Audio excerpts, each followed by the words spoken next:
तो राजकुमारी कुंती अपनी उस नौकरानी माता से कहती है कि माता, तो गांव के किसी कमार के यहां से एक काठ का बक्सा मुझे बना करके ला दो। नौकरानी माता कहती है कुंती से कि हे बेटा, तुम्हारे पिताजी के घर में पेटी, बक्सा, संदूक, तिजोरी, पिटारी, मौनी, पोती का कमी है, कहो तो तुम्हारे पिताजी के घर से एक बक्सा ला दूं। कहा कि नहीं माता, 8वां महीना है, बच्चा गर्भ में, अब 9वां महीना चढ़ने वाला है। सज्जनों, कहा कि माता एक काठ का बक्सा बना करके ला दो, लेकिन याद रखो मां, वो काठ के बक्सा के ऊपर कब्जा नहीं होगा, केवल एक काठ का बक्सा, ढक्कन नहीं, दोनों तरफ कड़ी लगवा देना। कहा कि क्या करोगे इस काठ के बक्सा को? कहा कि मां मैं जो कह रही हूं करो मां, विधाता ने मुझे कौन सा दुर्दिन दिखा रहा है। कहा कि रो मत, मैंने पहले ही कह चुका हूं कि मैं तुम्हारी धर्म की मां हूं। तुम अपने मां पर भरोसा नहीं करके हम पर भरोसा की है, तो मैं तुम्हारे साथ सदा तुम्हारे उपकार के लिए सदैव तैयार रहूंगी। एक कमार के यहां से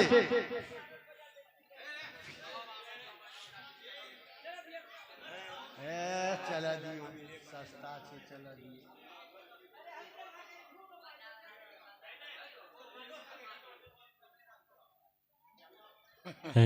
खूब आवाज।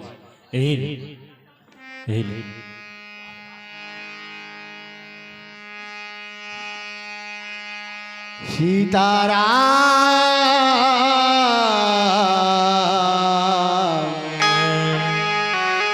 राधे श्याम।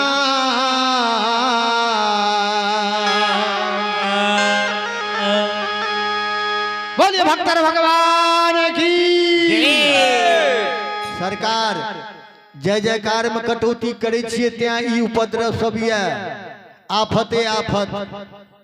एक बेर एते जोर से आवाज लगाबियो कि आवाज हमरा गांव राम खेतरिया तक पहुंच जाए चाहिए, ताकि हमरो गांव के लोग सुने कि प्रोफेसर साहब का तो प्रोग्राम दे रहलखिन ये।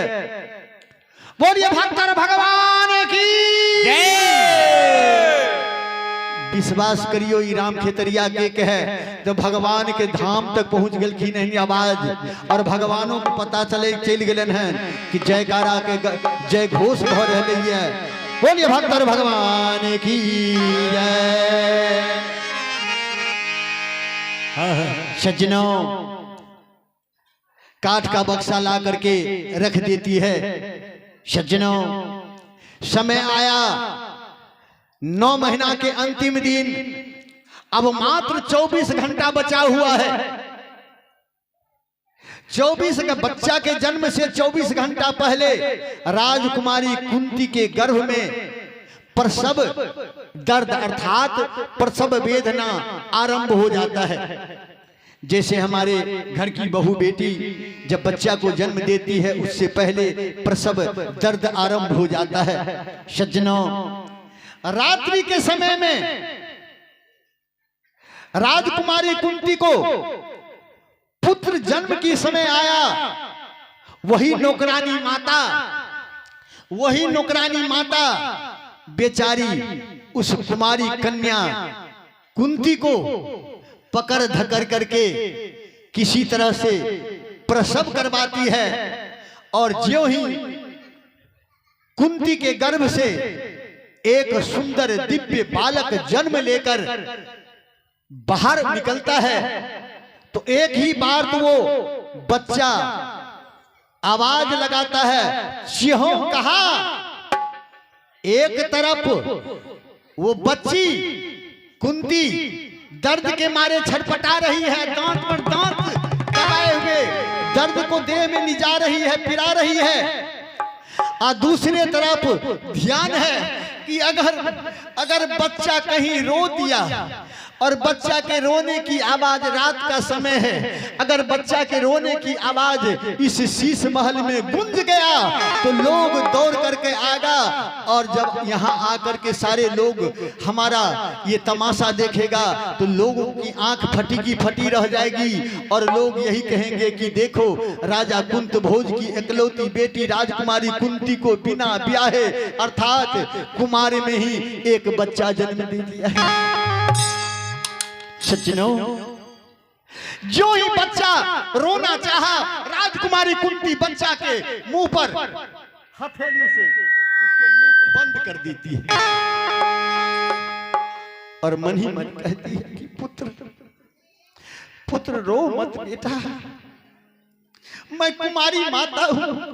दुनिया नहीं जानती है कि राजा कुंत भोज के कुमारी बेटी कुंती को बच्चा भी हुआ है। अगर तुम रो दिया तो सारा भेद, सारा राज्य, सारा रहस्य खुल जाएगा, और दुनिया के लोग मेरे माता पिता के माथे पर कलंक का टीका लगाएगा कि बिना ब्याहे राजकुमारी बच्चा को जन्म दिया है। छी छी छी।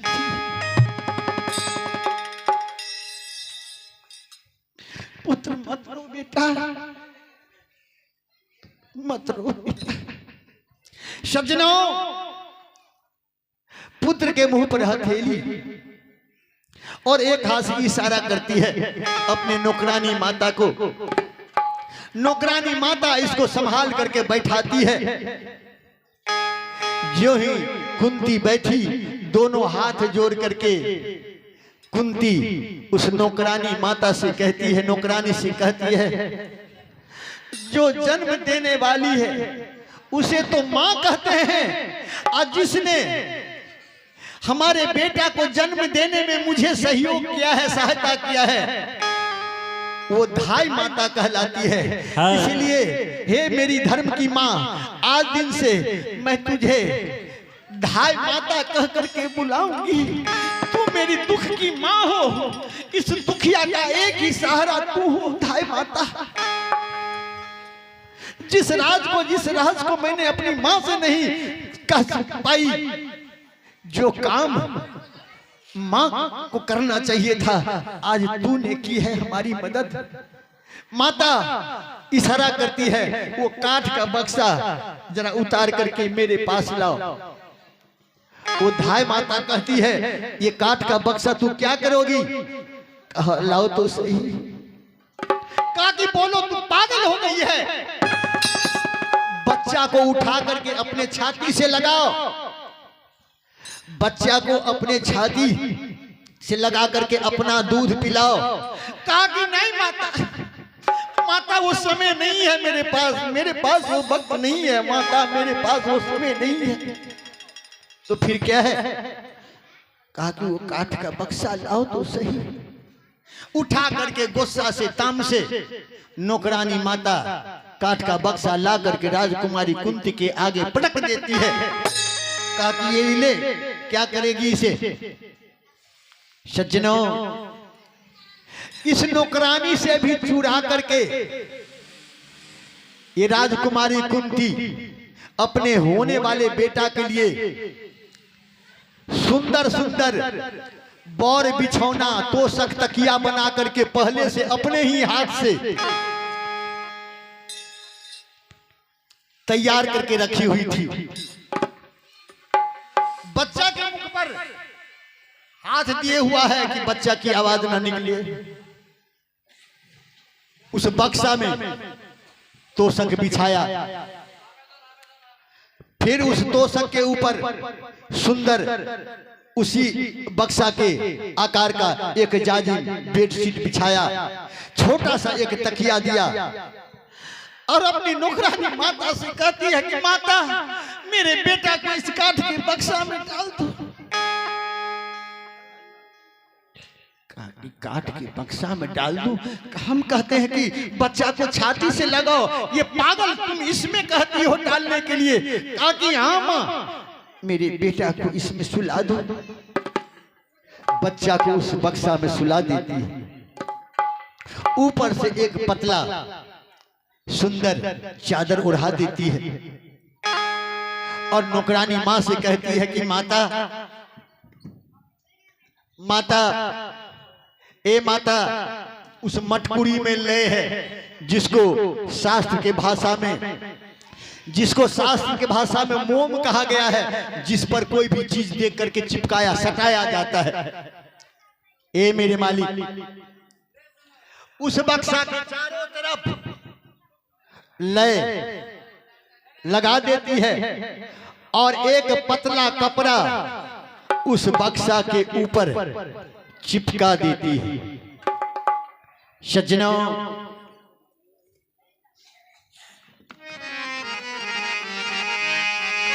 श्री राम जय राम जय जय राम, श्री राम जय राम जय जय राम, जय राम जय जय राम, श्री राम जय राम जय जय राम। राधे श्याम बोलो राधे श्याम, राधे श्याम बोलो राधे श्याम, राधे श्याम बोलो राधे श्याम। राधे श्याम बोलो राधे श्याम। सज्जनों, वो पतला कपड़ा काट के उस बक्सा के ऊपर चिपका दी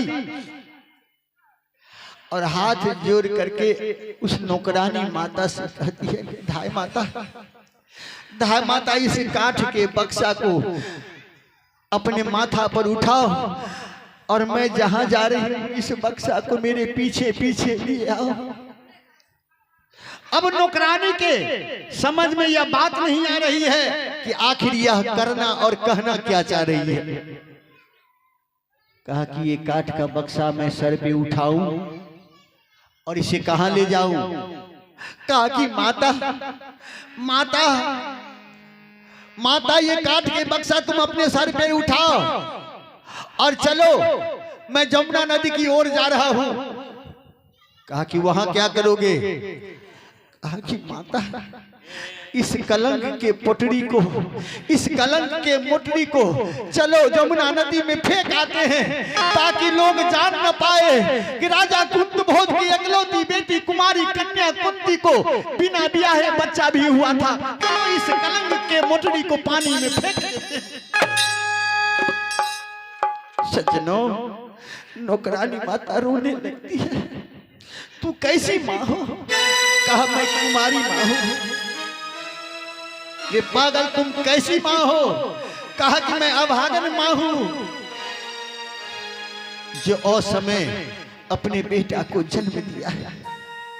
आगे आगे नौकरानी, पीछे से राजकुमारी कुंती उस काठ को बक्सा को उठाए हुए चली जा रही है। जाते जाते जमुना नदी के किनारे पहुंचे और जमुना नदी के किनारे जाकर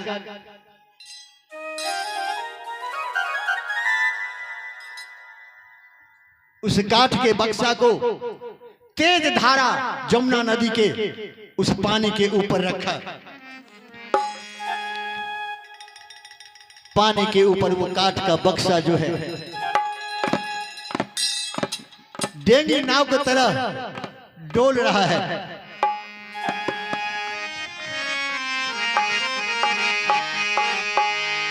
जय माता दी, जय माता दी। डोल रहा है।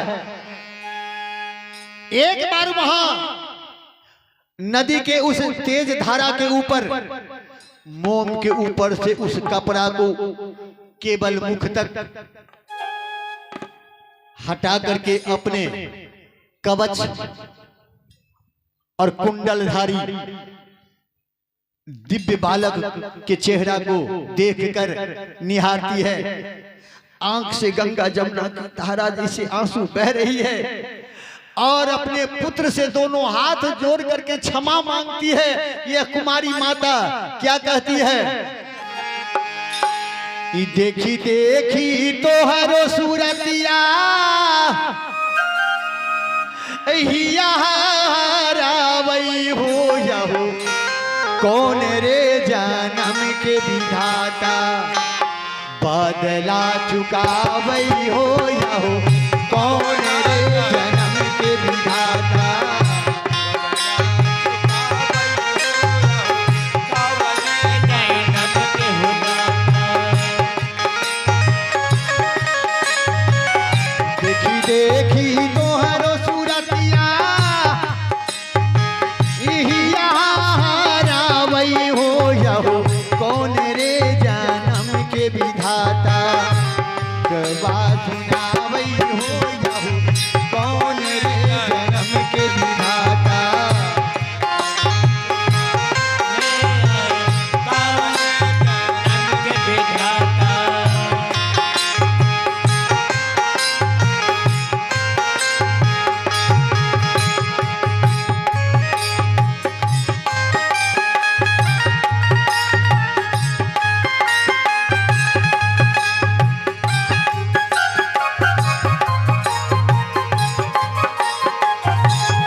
कैसे हम पियाई भी।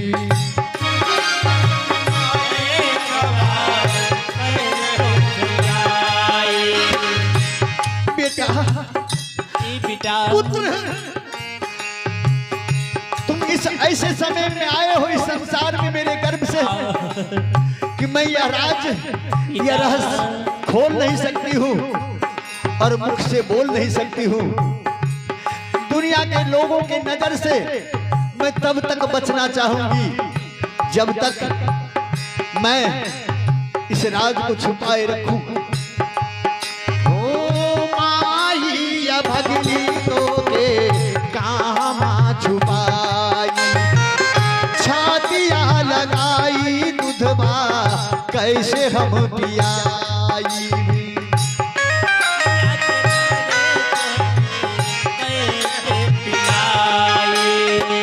सोची सोची है बतिया,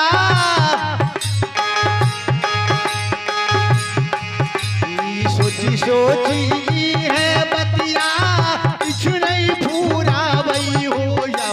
कौन रे जन्म के विधाता हो या हो, कौन रे जन्म के विधाता।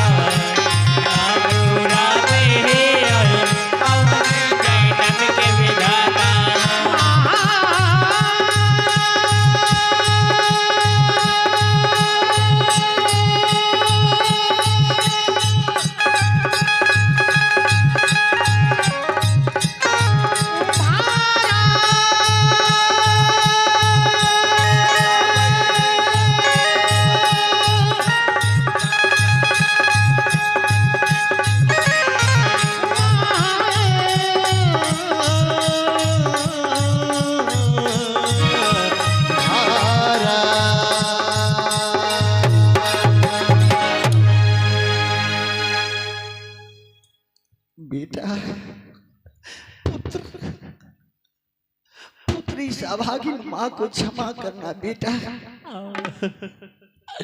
सज्जनों, माता हाथ जोड़े हुआ है और उस दूध मुहा बच्चा को जिसने अपने स्तन उसके मुख में भी नहीं सटाया, कैसी माँ? मैं नहीं, पंचम वेद महाभारत प्रमाण देता है। सज्जनों, कहा कि